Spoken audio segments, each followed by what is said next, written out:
Anybody home? Hello, my dear friends, and welcome to another edition, the Thursday edition of Gudday Grenada. I'm George Grant on this, the 27th day of February. Holy moly. 1 day to go, 2 months gone. Thanks for joining me, my dear friends. Thank you. Good program this morning. Let's take a look at the rundown this morning. Yeah. You're taking a look at it right now, and you see that the Ministry of Health has dismissed the New Today report as false. They're talking about that report that the New Today published this past, I think it was Friday, about the airplane arriving with people from China. Well, you're going to find out. We're going to have the details of that story because I'm going to read to you the statement that was issued late yesterday, by the GIS. Then, black makers of history, Marcus Garvey.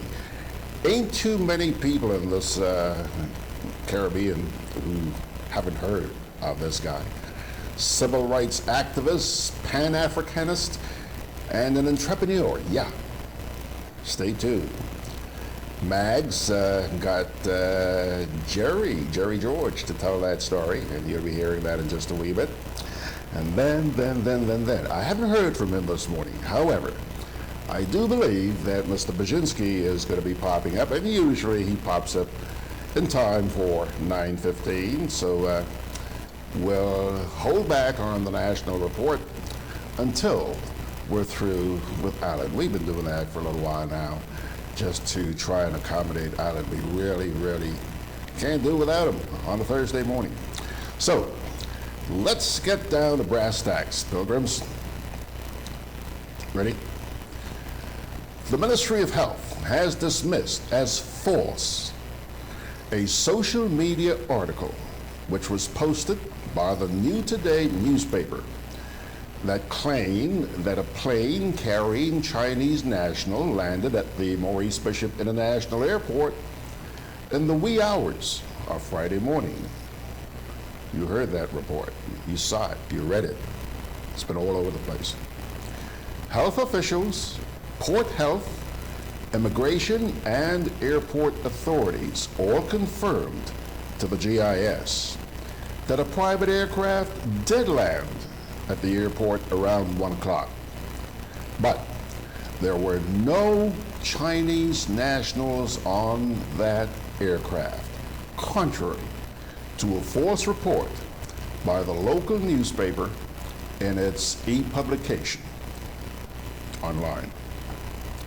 Kevin Frederick, the Public Information and Communications Officer at the Ministry of Health, told the GIS that the multi-stakeholder response team at the airport followed standard protocols, which are aligned with the government's efforts, the World Health Organization, and the Pan-American Health Organization, and that surveillance and monitoring protocols and response to the coronavirus, or COVID-19, were followed. I quote here, "The flight in question did not originate from China, and all of the passengers and crew on board that aircraft were screened, interviewed, and had their travel history checked and verified by the relevant parties managing the response.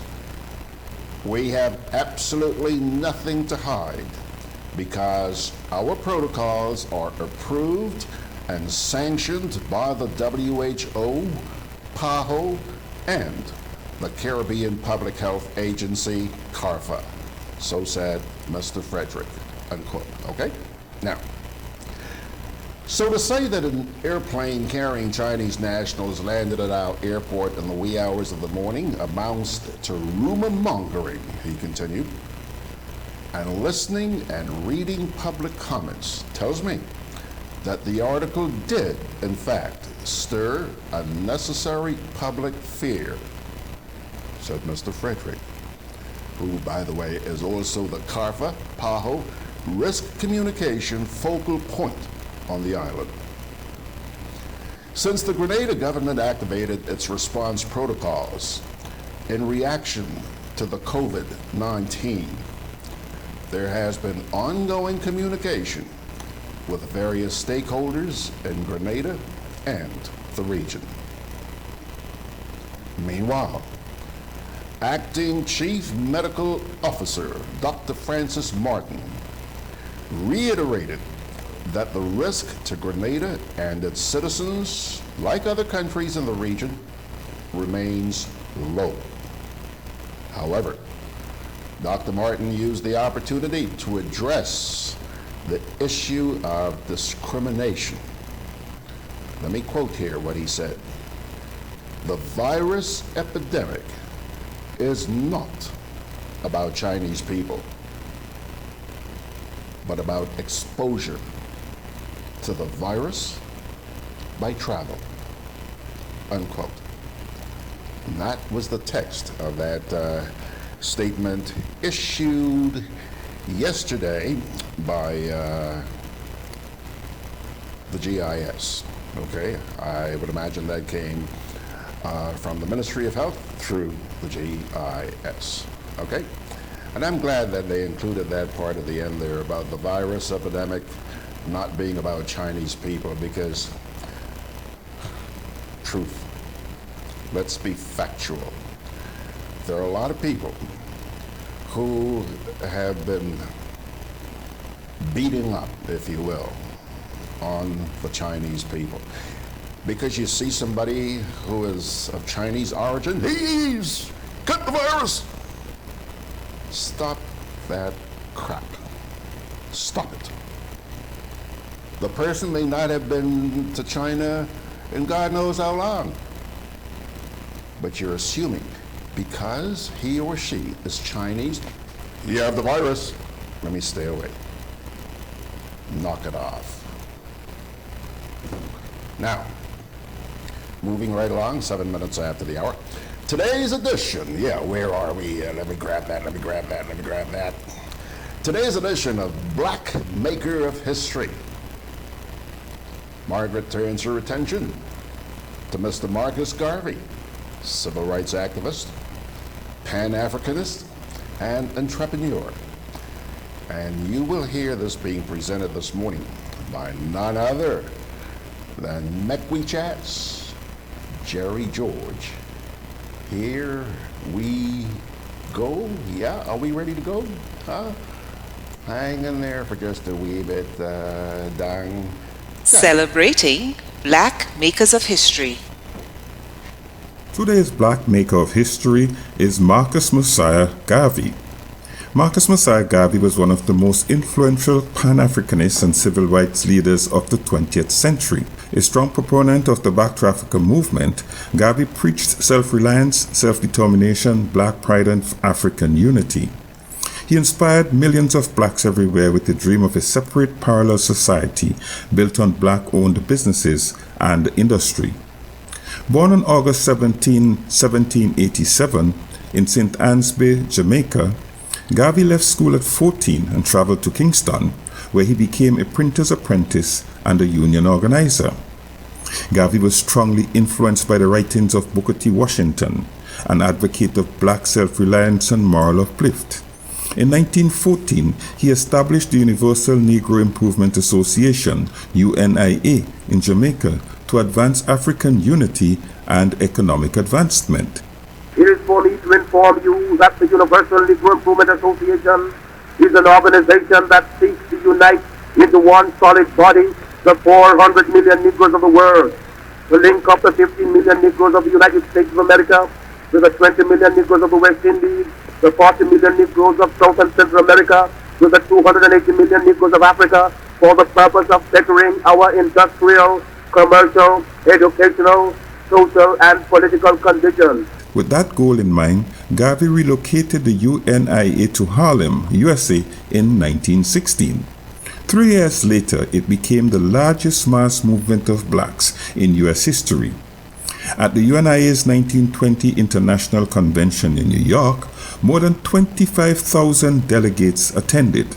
At the same time, Garvey established the highly successful Negro World newspaper and launched the Black Star Line, a shipping company intended to establish trade and commerce within the African diaspora. Inevitably, Garvey's activism would make him a target of the FBI. He was investigated, tried for fraud, jailed, and deported from the United States. That aside, Garvey's philosophy of self-reliance and self-determination inspired both liberation movements around the world and black leaders ranging from Butler, Francois, and Marichaud to Martin, Malcolm, and Mandela. Garvey died in England in 1940. His remains were returned to Jamaica in 1964, and he was declared the island's first national hero. Celebrating Marcus Mosiah Garvey, Pan-Africanist and civil rights activist. Alrighty, folks, there you have it. One more edition to go tomorrow, and let me tell you, she's working her butt off to have that ready for you tomorrow morning. Thanks, Max. Now, let me turn here to social media and say good morning, good morning, good morning. Anthea wins this morning. Congrats, girl. Peter Bishop saying good morning from Brooklyn. T.F. Richards is in Montana. Benedict Cador is saying thriving Thursday. Well, thank you, Benedict.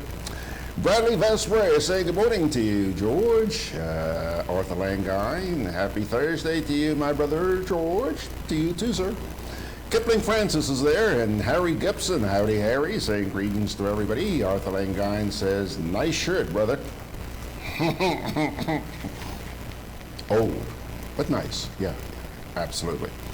Grenada Sunshine is sending blessings to everybody, and Margaret Francis say good morning. Good morning, Max. Maria St. Bernard saying good morning to fellow listeners, and Pele Darbo. Hey, Pele, early this morning, man. Didn't sleep last night or what? Benedict Cador says, so where did the plane come from, and who was on board, if nothing to hide? Well, let me answer that for you.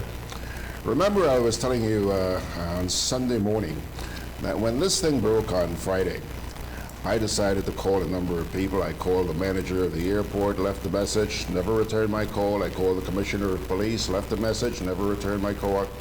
I called the acting chief medical officer, didn't return my call. However, in all honesty, all fairness, I spoke with him last night, okay? And he said to me that the aircraft came in from Boston. The people who were on board were from Canada and the United States. Okay, I hope that answers your question, Mr. Cador. Russell Abraham's there this morning. Margaret says, how many private planes come to Grenada every day? Margaret, if you spend some time at the airport, you'll see that I've been wondering where all these planes coming from. In recent times, I'm talking about the last couple of years, Maurice Bishop International Airport ain't no deadbeat anymore. All kinds of airplanes. And you're talking airplanes owned by multi-millionaires. You're talking about Gulfstreams, you know, top of the line corporate jets. A lot of them, a lot of them. Hope that answers your question. Do we ask where they came from and who was on board? Just asking. I hope your question's been answered, Max. T.F. Richard says, where did the plane come from and why the authorization to land after hours?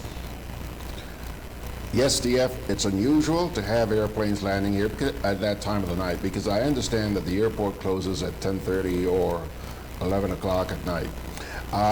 If, for some reason or another, an aircraft has to arrive here late, they usually request authority from the Civil Aviation Authority, and arrangements have to be made for staff to be on hand to greet them and so on, and turn on the lights and all this kind of stuff, all right? So, yes, I understand the concern, but no, it ain't a big deal. The fact that airplanes land here after hours, okay.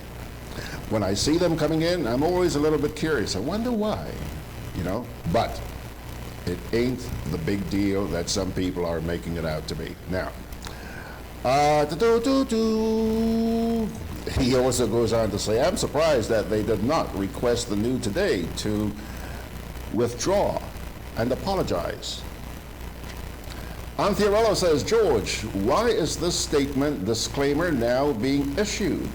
What about the aborted news headlines and the statement by the CMO? I'm so confused. Who is really putting out the fake news? Why all the secrecy about planes landing, etc.? My question, Anthea, why weren't my calls returned? You know, all of this could have been just blown under the carpet if only people had been forthright, open. The media is asking for information because they hear something. Give it. Up to now, as I sit here, no response from the COP, no response from the airport authority. And I understand that Mr. Worm also left a message for the operations manager of the airport. Nothing, nada, nothing. That's why people go ballistic and come up with all kinds of, I'm not excusing it, but what they're coming up with is crap. Because they don't know the facts.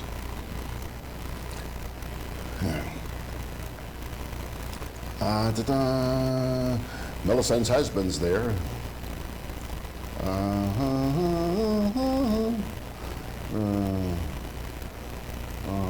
Let me see. Kennedy, okay, Lincoln Depardine, Alma Smith, Eric Pounder, Bernard Gilbert. T.F. Richard says, before I receive a citation from the New York chapter for missing the meeting, let me apologize for not being part of the session last night. Remember, we had this little get-together where it actually turned out to be just Peter, Mags, and Anthony DeRiggs.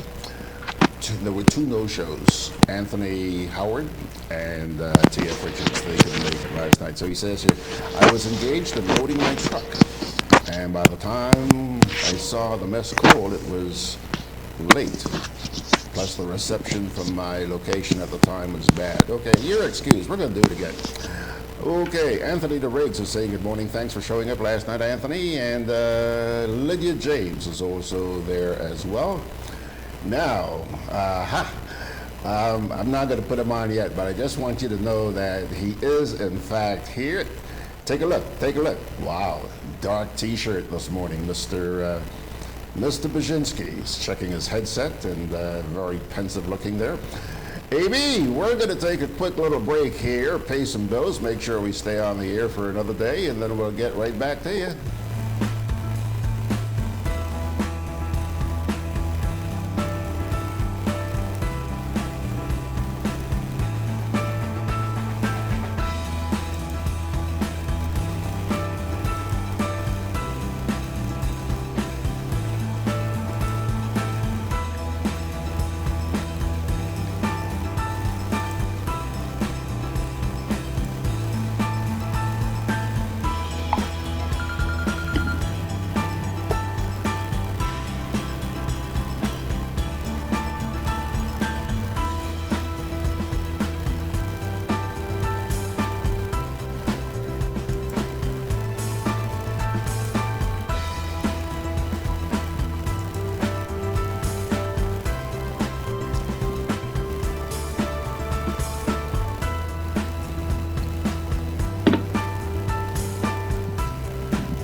Juve chocolates, cocoa nibs, and cocoa balls from Diamond Estate Grenada are now available at Amazon.com, Amazon.ca, Amazon.co.uk, and GrenadaMarket.com. Try the sensational touch of nutmeg and a touch of ginger chocolates, 75% dark and rich, 100% pure cocoa, and their 60% dark and sweet chocolate bars today. Amazon Prime members enjoy free shipping on these orders in the USA, Canada, and Europe. GrenadaMarket.com. When you can't come to the island, the products of the island will come to you.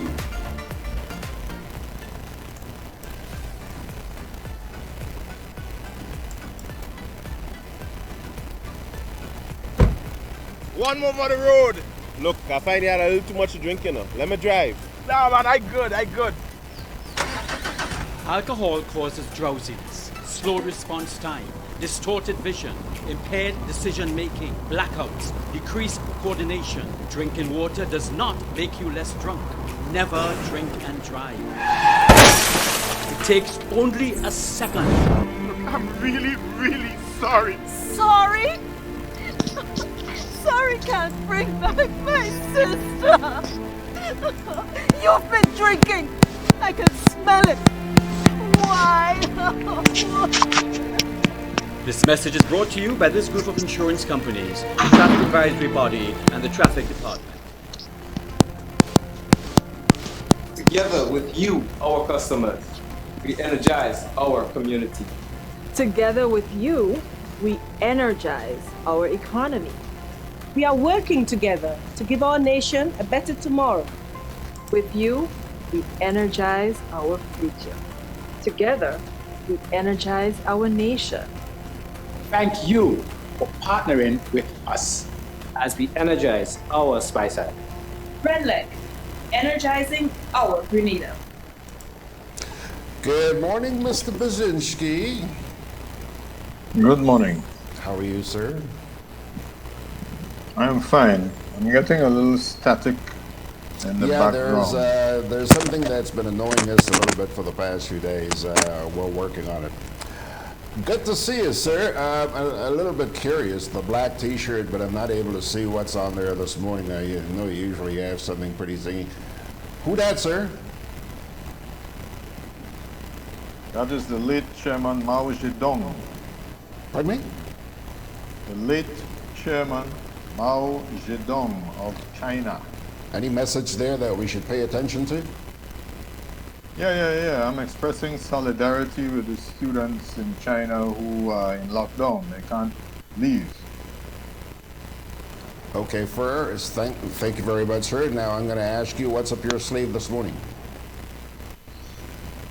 Having brought in China, which seems to be top of everybody's mind, I was looking at the buffoon who occupies the office of president in the disunited States on his return from India, and he seemed to have some dissonance with regard to what is going to happen in the United States and how they're going to deal with it. Because at the same time that he was saying that they have everything under control and they have the best people and the best facilities, everything is the best as usual. In Sacramento, California, they have determined that there is the first confirmed case of COVID-19 where they cannot trace any contact between the patient and any other person. So this has so far been referred to as community transmission because they can't say who is the person.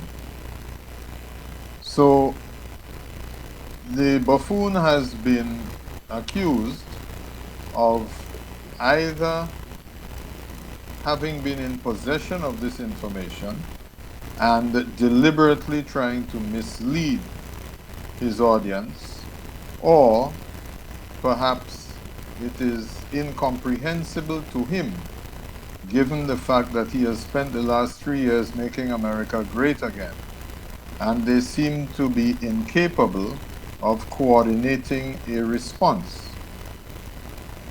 Now, with regard to the coordination of a response, it would appear that the Chinese authorities several weeks ago locked down the entire province around the city of Wuhan, which is the epicenter of this outbreak. I believe some 60 million people are essentially quarantined. More importantly, air travel out out of that particular district, I believe I'm correct in saying, has been eliminated. In other words, they have decided that those individuals who are in the region will stay in the region until this virus works itself through the population there. There is perhaps information that ought to be shared with the public. But the Chinese Communist Party being what it is, and the President of China for life being who he is,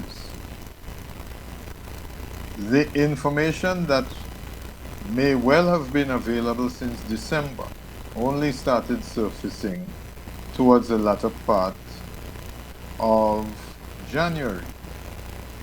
So that work or responses that ought to have been undertaken maybe 2 to 3 weeks earlier were delayed.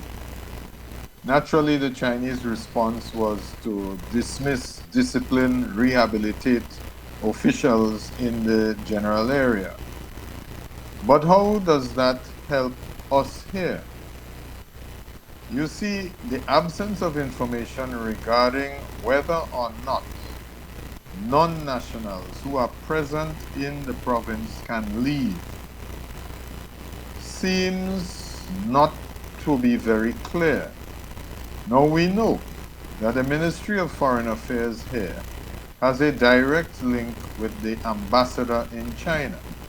There is a family relationship, the last I heard.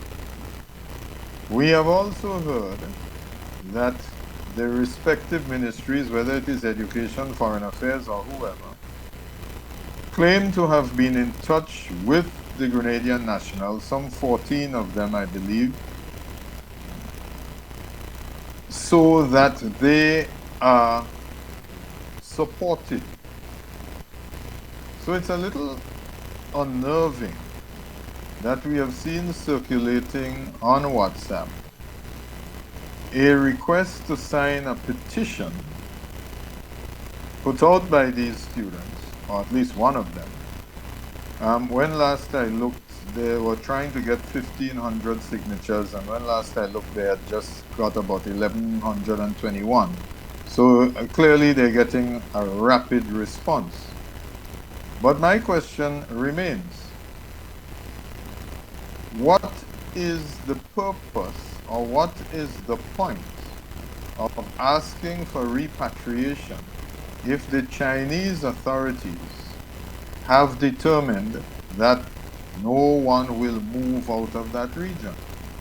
Apart from which, I think it's fairly clear that even if a plane is sent, unless there's a direct flight from Wuhan to Point Saline, I don't know of any international airport where the plane will be allowed to transit. But again, I hasten to say, I don't know. Why do I not know? Because there is not enough information which is forthcoming from either the Ministry of Foreign Affairs, or the Ministry of Health, or the Ministry of National Security, because trust me, this will soon become a national security issue. Apart from that, the issue of trust comes to the fore. Do you believe as a citizen what you are told by our government? I started off by saying that the buffoon who occupies the office of President of the United States made statements which are unsupported by the facts, because his own head of the Department of Health and Human Services, Alex Azar, had to hasten to say that he remains chairman of the response team in spite of the fact that Trump announced that he's putting his Vice President Pence in charge. Now, there is clearly a credibility issue there. There is clearly an issue of trust. And so I ask the question again. Faced with any situation where you have a credible organization with a track record of providing information which is verifiable and listening to platitudes being put out by the government, whom are you likely to trust? So I will conclude by saying that while GRENLEC shareholders have been written to by the chairman of the board of directors with regard to certain issues concerning GRENLEC and the Public Utilities Regulatory Commission, I know of a well-placed individual who, in response to the question put to him as to whether or not he was aware of these issues of concern, he claimed not only to be ignorant of what the PURC had put out, but questioned whether or not what the position communicated by GRENLEC could be considered to be honest. Well, my response to that high-placed individual is very simple. Given a choice between believing what GRENLEC says and what the government says, my choice is clear. And I'm done. All right. Mr. B, always so succinct. He done.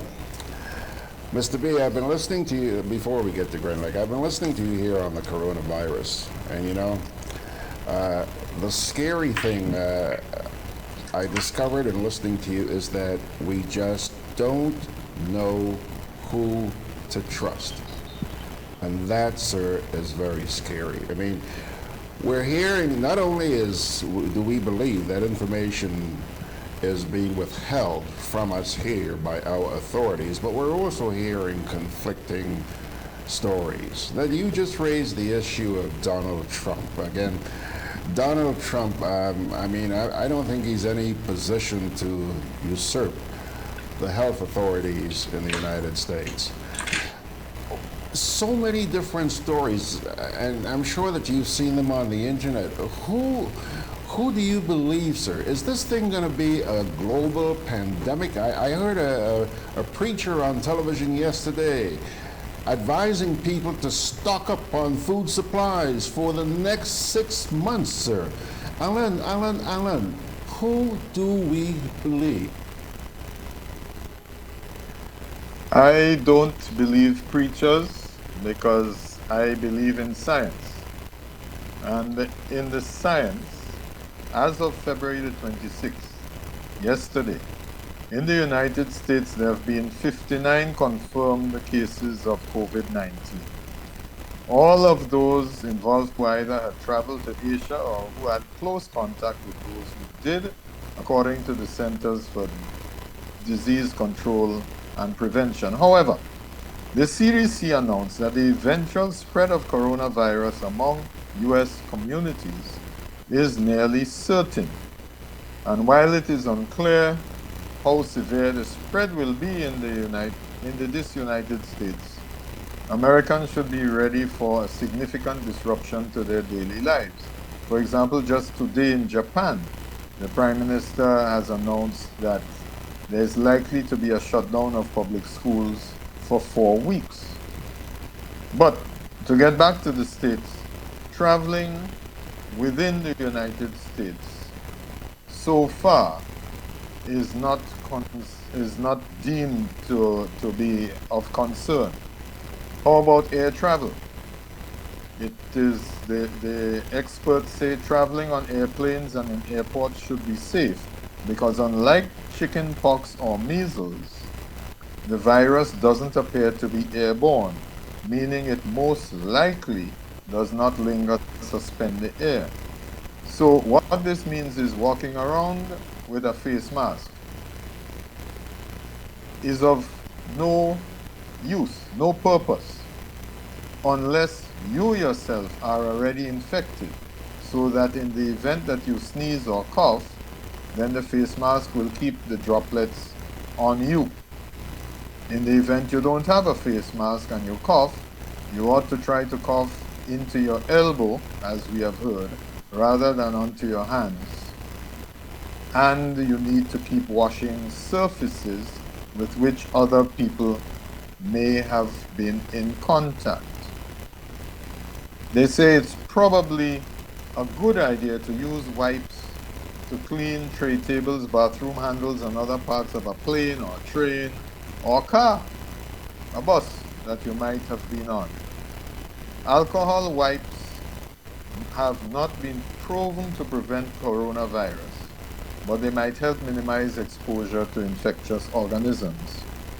So, what you see coming through is don't panic, remain calm. And so, while it is likely that it will spread, just remember there are 370 million people in the continental United States, I believe. But 59 cases so far, sure it's going to spread. But is there likely to be a pandemic? The WHO has resisted stating that it will be a pandemic, meaning a global spread. Influenza in the old days killed more people.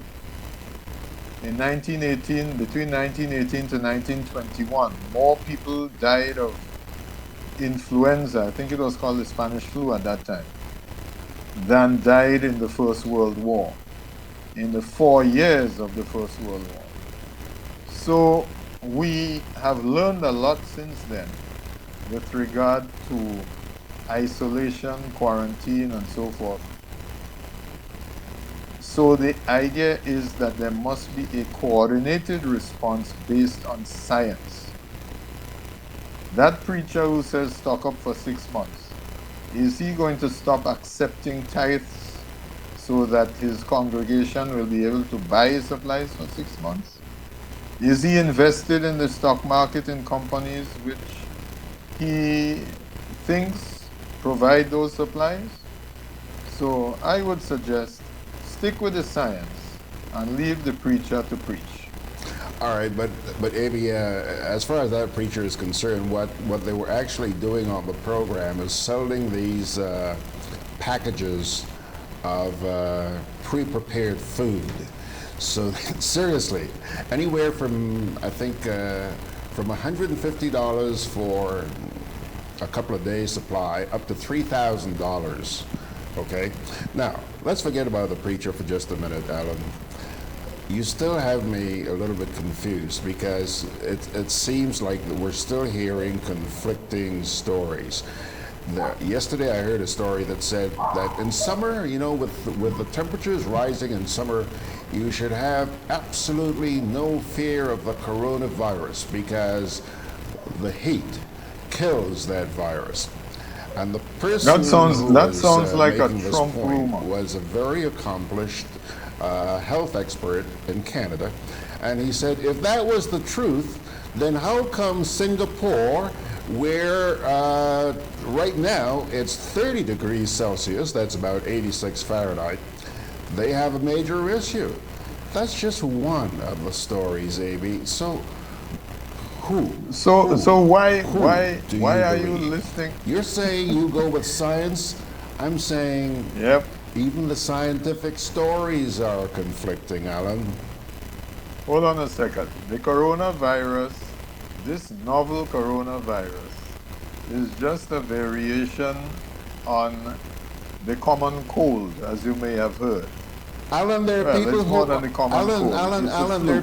Allan, there are people who argue that. That's fine, because they can argue because they don't know the science behind it. So, I will stick with going to the website of the World Health Organization. They have been issuing daily updates about the spread of the coronavirus. And at the end of the day, remember, that 81,000 people have reportedly been infected, of which less than 3,000 have died, nearly all of whom were in China. So, as it spreads, there will be more deaths outside of China, but do not panic. Now, stick with the WHO and see what they are recommending and see what responses are being communicated by your local health authority. I do not believe that telling or making statements to the effect that we are prepared for anything, I don't believe that makes any sense. It's as simple as the people who are panic buying face masks. The face masks are of no use to you because it is not an airborne transmission. You must actually come into contact with the droplets from coughing or sneezing from an infected person. So the face mask, as I said earlier, is recommended if you are already confirmed to be affected and you're coughing and sneezing and you, for whatever reason, there might be people close to you. I rather suspect that as soon as you start to cough and sneeze, everybody is going to run away from you. They're not going to be close. All right. Allan, we have so far neglected the folks out there in social media, so just bear with me for a couple of minutes while I share some of their comments with you. Margaret Francis says, Allan, the Chinese have since admitted that they made a mistake in not being open with the information from the onset. T.F. Richard says, Mr. B, do we ever get any or enough information regarding purported issues by this government? He also goes on to say, the button has put a dummy in charge of the virus. What a laugh. Says Mr. B, is the guy in Grenada from the family lineup or descendants of the buffoon? TF, you're losing us, TF, you're really losing us. He says here, George, remember the famous statement, you can't bite the hand that's feeding you. We can't expect the government to say anything adverse for fear of unpleasant retaliation from the feeder. Margaret Francis says, another thing, I get the emotional and scared reaction that will make individuals want to bring the students home. But consider this, as of now, Grenada does not have the virus. Doesn't bringing people from an infected area raise the risk of bringing the virus to Grenada? Good point, Mags. How do we know that one or more of these students are not already affected? Bear in mind that someone can be a carrier of the virus and never become ill. TF responds to her by saying, and Mags, you know at this stage, it's likely that unless the students speak for themselves, we may never know if anyone is affected or infected. Maria St. Bernard says, the news in Canada reported that a traveler returning from Iran contracted the COVID-19 and her husband has now been tested positive for the virus. Margaret also says, I'm with Allan on this. Stick with the science. Okay, Max. Michelle says, thanks for bringing a sense of calm to the situation. We must be cautious, but panic is not necessary, nor is it helpful. More than likely, it will come to our parts. We live in a global village, But until it does, we do not need to make foolish statements. Absolutely, Michelle. And finally, Anthony DeRiggs says, someone in California got the coronavirus from, quote, unknown origin, unquote. And the authorities are puzzled. Maybe you hear what them people saying. What say you?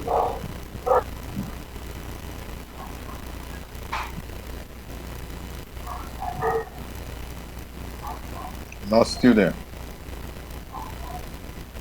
You're frozen.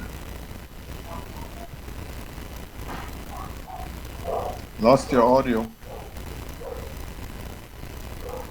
I wonder why. Are you here? You hearing me now? Okay. So yes, you heard the comments made by the people in social media. What say you? Yeah, it's likely that it will eventually move via the United States to here, but we need to consider that it is the spread of uninformed comment that is likely to do more damage than anything else. Right now, experts say the fatality rate remains under 3%. It is only in Iran that they have had a larger death toll. Why Iran? I don't know. Except that their government is perhaps less likely to admit anything than the Chinese. So we'll have to make sure that we don't have any contact. Not that I'm aware that we have any. Let me rephrase that. Since it has become a matter of national security as to whom we are selling passports to, then we need to be careful as to whether or not Iranians are not going to be rushing us for passports now. And for the life of me, I don't understand why we have accepted this ridiculous assertion by our government that they can't publish the names of the individuals who have been issued with passports for security reasons. I think that is the height of nonsense, really. We need to know who the citizens are. There's a lot of things we need to know and still don't, but let me digress here for a minute. You said that the 3% fatality rate doesn't really concern you. What percentage does it have to get to before you start seeing red flags? I would suppose 5% or more, because so far this is less than the fatality rate we had with SARS. Remember when we had SARS? And the Middle Eastern respiratory syndrome, that one was MERS or MERS or whatever. But we had those 18 years ago, something like that. So it's less deadly. But again, remember, you have lies, damn lies, and statistics, as usual, because we don't know where the fatalities have been concentrated. We were under the impression originally that there were 3 categories most at risk: the very young, the elderly, and those with compromised immune systems. Now I am seeing data which suggests that children are not as susceptible as was initially thought. So it is the elderly and people with compromised immune systems. My question then remains, what constitutes elderly? It could be you, it could be me. Mr. B, thanks for going in that direction. I'm glad you did. Just let me see if I can pull this up here. Last night, I published on the GRENADABROADCAST.com website a story which is captioned, "Visualizing the Coronavirus Outbreak." It says here that researchers at Johns Hopkins University have created an interactive dashboard to track the spread of the coronavirus outbreak in real time. Hear me? Updated every 15 minutes, the dashboard maps cases, deaths, and recoveries at the province level in China, the city level in the United States, Australia and Canada, and country level otherwise. The dashboard is designed for researchers, public health authorities, and the general public to easily track the virus's spread, its geography, and its lethality. Allan, if you go to my site, you will see that. If you click on the link, a graph comes up. It's a map of the world, and it shows you where the cases are, the places where and how many people have recovered and how many people have died. Check it out. Put out by Johns Hopkins University. Actually, the name of, hold on a sec here. It's put out by Open Source Policy Center, and it's based on data from the Johns Hopkins University. Check it out, sir. Okay, and you can also look at the WHO site, where they give daily updates with regard to risk assessment and the situation in numbers.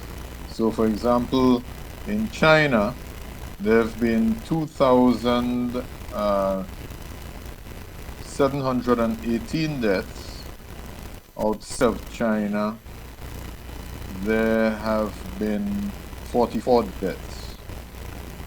So it's concentrated in China, and the Communist Party is making sure that they will remain on lockdown in that province of Hubei or wherever it is, where the city of Wuhan is. Lots of information out there, Mr. Baczynski, and on that note, I say thank you very much for your Thursday morning sojourn. Appreciate it. You have a good day and a great weekend. And just let me say again, recommendations and advice for the public. If you are not in an area where COVID-19 is spreading, or if you have not traveled from one of those areas, or not been in close contact with someone who has, your chances of getting it are currently low. However, it's understandable that you may feel stressed and anxious about the situation.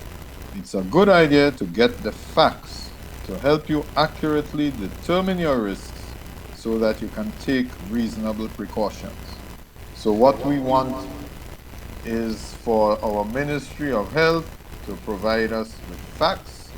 And with regard to the petition, let the Ministry of Foreign Affairs and the ambassador, the Grenadian ambassador in China, get in touch or get in closer touch with the people behind the petition to ensure that their fears are allayed. And they need to know whether or not what they're asking for is in fact feasible with regard to the possibility of exiting the quarantine area in Hubei province or flying from China to Grenada. Remember, in spite of the rumors regarding 2 recent flights containing plane loads of Chinese, while the origin of the flights clearly was not China, nobody has yet satisfactorily indicated as to whether the Chinese nationals on those private charter flights had been in China within the last 21 days or so. We don't know, and we ought to be informed. Okay, AB, and as far as providing information, you're calling upon the ministry to provide information, that's great. And I want to make it clearly known that that also means responding to people who ask. We're trying to avoid all the hysteria that's going on out there by getting facts. And facts don't just mean something you sit down in an office and concoct. Answer people's questions, and then you'll find that some of that crapola disappears. Thanks a lot, Mr. Brzezinski. Okay, have a good day. Juve chocolates, cocoa nibs, and cocoa balls from Diamond Estate Grenada are now available at Amazon.com, Amazon.ca, Amazon.co.uk, and GrenadaMarket.com. Try their sensational touch of nutmeg and a touch of ginger chocolates, 75% dark and rich, 100% pure cocoa, and their 60% dark and sweet chocolate bars today. Amazon Prime members enjoy free shipping on these orders in the USA, Canada, and Europe. GrenadaMarket.com. When you can't come to the island, the products of the island will come to you. I'm always on the move. Training, traveling, competing. So it's good to know I have Quad Bank in the palm of my hand. Introducing e-banking, one of many customer convenience services from Grenada Cooperative Bank, and there's more to come. It's swift, simple, and secure. Welcome home.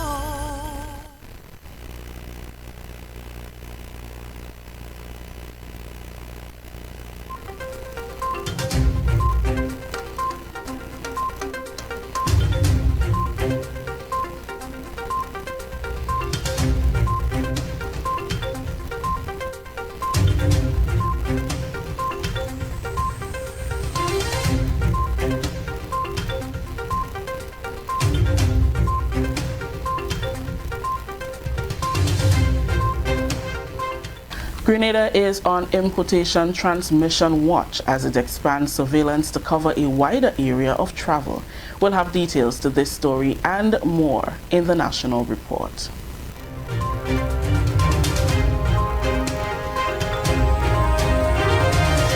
With the details to the news for Wednesday, February 26, 2020, I am Rikisha St. Louis. Grenada is on importation transmission watch. The Ministry of Health issued a press release on Wednesday confirming that Grenada is free of COVID-19 cases, even while the virus continues to spread to various countries. On Tuesday, Prime Minister Dr. The Right Honorable Keith Mitchell reiterated that there are no cases of coronavirus in Grenada and neighboring Caribbean islands. We have no coronaviruses in our country at this point, and God help us that we continue to have none of it. In fact, the entire Caribbean region reported none of those in any part of the Caribbean. Because remember, if there's one incident in Jamaica, they say the Caribbean, we get hurt. It doesn't have to be just in Grenada. One issue in Trinidad, and the distance from Trinidad to Grenada, we know what it is. The release further stated, and I quote, Grenadian health authorities are expanding their surveillance to cover a wider area of travel to affected areas. This means that the island is on what is referred to as importation transmission watch. These include assessing exposure to risk, monitoring events in the region, and providing pre-travel training, unquote. Pre-trip risk assessment, education, and preparation can reduce the likelihood of an incident disrupting normal everyday life, travel, and trade. Health authorities are also advising people to avoid non-essential travel to the listed areas affected, which apart from mainland China include Hong Kong, Japan, South Korea, and Italy.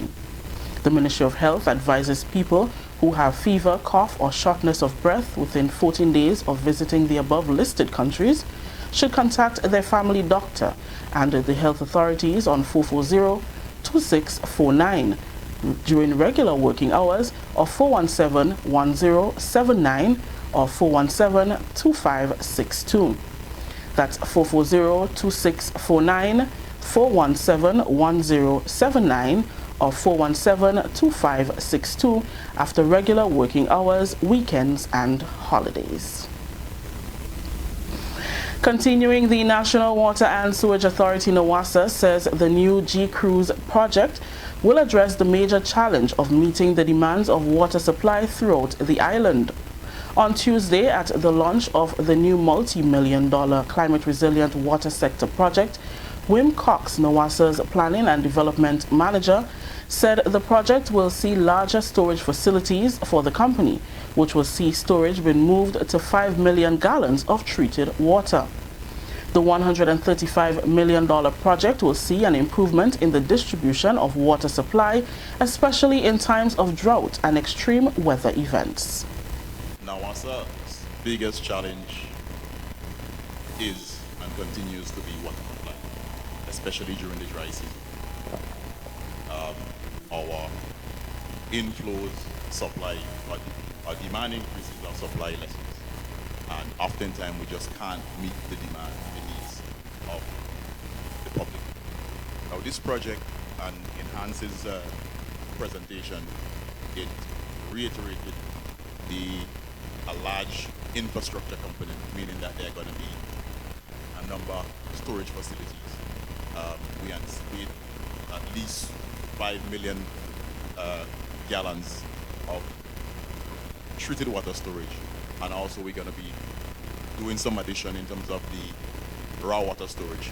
So once that is completed, we should be better able to supply water during the dry season, which is our biggest challenge as we speak. During the implementation phase of the project, there will be interruptions to water distribution and traffic disruptions. Cox encouraged Grenadians to look ahead to the completion of the project when demands will be met and quality will exceed the shortfalls of the past. The project implementation is over 6 years. During the implementation, there's going to be a lot of disruption, there's going to be a lot of digging of roads, water outages. Are starting the plight from now that there will be interruptions and issues as we implement. So we just want the public to just bear with us as we do that. At the end of it, people are going to see the results and have a better water supply. The Grenada Development Bank, GDB, will also play an integral role in the implementation of the G-Cruise project. General Manager Mervyn Lord shared some of the grants farmers and hoteliers can take advantage of to accommodate their individual water solution projects. Farmers will benefit by obtaining 50% grant for those water solutions, and the hoteliers will benefit by receiving 40% grant. So we're looking at, for both sectors, any form of water solution. For example, agriculture, whether it is rainwater harvesting, whether it is using water efficient irrigation system, whether it is shade houses, hydroponics. For the tourism sector, water harvesting, recycling of grey water. So instead of just letting all the water, wastewater down the drain, how can we recycle that water and use it for cleaning and gardening and so forth? This is the National Report. We'll have more news after the break.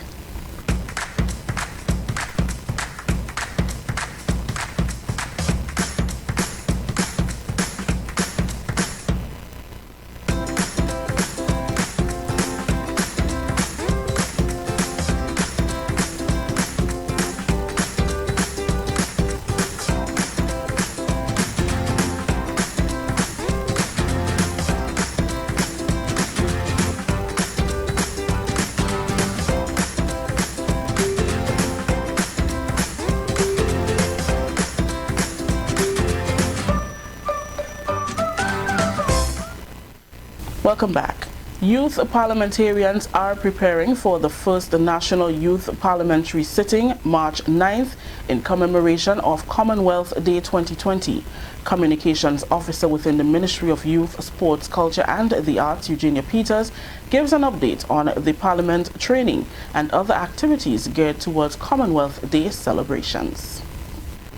Preparations are moving into high gear as Grenada prepares to join the rest of the Commonwealth in recognizing Commonwealth Day. It will coincide with an expo and the hosting of the first sitting of the National Youth Parliament. The sitting is scheduled for March 9th. Project Officer for the National Youth Parliament Program, Dessalene Williams, says preparations began 2 weeks ago. Preparation is going very good. Training is ongoing every Tuesday and Thursday at the Youth Center. Most of them have the experience because they were selected from the parish parliament. So far everything is going really great. Youth parliamentarians will make presentations based on the resolution. Be it resolved that the National Youth Parliament of Grenada endorses the Non-Biodegradable Waste Control Act 2018 as an effective means of regulating the use of such products, thereby reducing impact of the inevitable disposal of single-use plastics, styrofoam, and other non-biodegradable products. Training facilitator Alicia Alert says the training will cover a number of areas. What we really focused on was getting them ready for presentation. So topics like public speaking, doing presentations to persuade, thinking or looking at resolutions through the eyes of ministers of government, and doing mock debates. All of that comprised part of what we did so far. The parliamentarians in training spoke of their involvement in the National Youth Parliament. The preparation have been great. I've already started taking down some key points, getting my logics and statistics already together just to waiting on my portfolio to put everything in final piece. Helps me to better understand concepts, helps me to be well informed of what is going on in my country. It could be a little intense being on the spot all the time, but it's a good experience for a young individual. I have a passion for public speaking. I love to debate and I love to argue on topics that is very interesting to me. I think that Youth Parliament is a good opportunity for me to improve in my debating skills. They also shared their views on the topic to be debated in the Houses of Parliament at Mount Welldale. A great resolution to have a sitting about, because at the present moment non-biodegradable products are something that is very detrimental to our environment and the health of persons living in our environment, and it's an issue we have to deal with in current point in time, and that's a good topic to debate about so that persons looking on from the outside will basically know how and what to do to basically deal with an issue like that. We are dealing with the Non-Biodegradable Waste Control Act, and I think the act is a good initiative, but it needs refining, and I think you would hear more about that when I say my speech on the day. I don't think that it's a very effective one due to the wording of the act. It speaks about the disposal, but my question about the act is that, is it one that we're looking for now? Grenada joined the Commonwealth in 1974. Observed by the 53 member states of Commonwealth, it is a celebration that is held every year. Its purpose is to recognize the work of Commonwealth members and to promote understanding and cooperation on global issues. Reporting from the Ministry of Youth Development, Sports, Culture and the Arts, I am Communications Officer Eugenia Peters. Thank you, Eugenia. The Carnival festivities have come to an end on the sister isle of Carriacou. The season began with Majestic Thursday. Miss BBH Naomi Fraser walked away with the title of Miss Carriacou 2020. Carriacou Calypso monarch Zarina Bido, known as Lady B, walked away with the crown. Garvin Moses Mozo, for the first time, was crowned in the 2020 Carriacou Power Soca Monarch with his song entitled Drone. Matthew Thomas Golden maintained the title of Groovy Monarch 2020 with a total of 270 points. He performed his song 473. That story just ended the national report for today, Wednesday, February 26th. Let's recap the top story. Grenada is on importation transmission watch as it expands surveillance to cover a wider area of travel. On behalf of the entire news team here at the Government Information Service, I am Rakisha St. Louis saying thank you for joining us. Until next time.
Conveniently located in the Grandstand Shopping Center, for over 40 years, Food Fair has provided quality service at affordable prices. Now, grocery shopping is made easier and more convenient from the Food Fair web store. Hey, babe. Listen, I need you to go down to Food Fair to get some groceries. All right, no problem. Right away. Thanks, babe.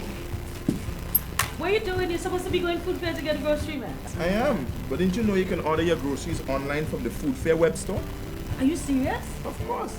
All you have to do is just to log on to www.foodfair.gd with credit card in hand, and with an order of $100 or more, Food Fair Grenada will deliver up to 3 miles away. And you don't even have to worry about your information, you know. Their safety measures are excellent. So hold on. You just order online and Food Fair will deliver to you? Yep. Baby, better hurry up and order, man. I already did. They should be here any minute now. Enjoy easy online shopping anytime from your home or office from the Food Fair web store. Food Fair, where you can fill your baskets without emptying your pockets.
Hey, Lynn. Hey, neighbor. Here's the bill I asked you to pay for me. How did you get your electricity bill to be so low? For one, we size our transformers just for what we need. And we unplug transformers, chargers, and other devices when they're not in use. We also replaced our light bulbs with LEDs. They burn less energy, right? Much less. I even replaced the seal on my refrigerator door to keep the cold air in. And Grenlec is always advising us not to open the fridge too often. That's right. And my family washes and irons in bulk. With fuel prices changing all the time, how do you know if it is working? We pay attention to the usage history table. Over time, our average usage has decreased. So while Grenada can't control fuel prices, I can conserve energy and save money. GRENADA, energizing our Grenada. Alrighty, folks, just before we wrap it up, I want to go back to a couple of comments that were made here. Maria St. Bernard says, this is not intended to cause panic, but Brazil has confirmed its first case of the COVID-19 virus. T.F. Richard says, this has to do with the newscast you were looking at. He says, at times I ask myself, what's the use of the national report, or for that matter, any news agencies at home? The news lacks appeal to the listener. There's no feedback on previously aired news items. It appears to be a case of just going through the motions, in my opinion. All right, TF. Now, folks, while you were looking at that newscast from the GIS, I was watching CNN. A couple of things jumped out at me that I want to share with you. The reason being, you know, perhaps when I was talking to Allan a little while ago, I did not make my point very clear. But I was trying to suggest that there's so much confusion in the news that's coming out about this virus. One really doesn't know who to believe. One of the headlines I just saw on CNN, the CDC confirms its first case of the virus of unknown origin. Okay, apparently there's been a case detected in California, and nobody knows where that one came from. Nobody knows. That's one. Two, the headline that really jumped out, Wall Street braces as the authorities warn of the spreading of the virus. Okay? Wall Street braces as the authorities warn of the spreading of the virus. And at the same time, you have the president saying, not really too big a deal. I'm confused. I just don't know who to believe anymore. Anyhow, Bill Grims, 18 minutes after the hour. Time now to consider wrapping things up for the Thursday edition of Gudday Grenada. Let's take a look at a parting scripture. Luke chapter 6, verses 27 to 36. But to you who are listening, I say, love your enemies. Do good to those who hate you. Bless those who curse you. Pray for those who mistreat you. If someone slaps you on one cheek, turn to them the other also. If someone takes your coat, do not withhold your shirt from them. Give to everyone who asks you, and if anyone takes what belongs to you, do not demand it back. Do to others as you would have them do to you. If you love those who love you, what credit is that to you? Even sinners love those who love them. And if you do good to those who are good to you, what credit is that to you? Even sinners do that. And if you lend to those from whom you expect repayment, what credit is that to you? Even sinners lend to sinners, expecting to be repaid in full. But love your enemies, do good to them, and lend to them without expecting anything back.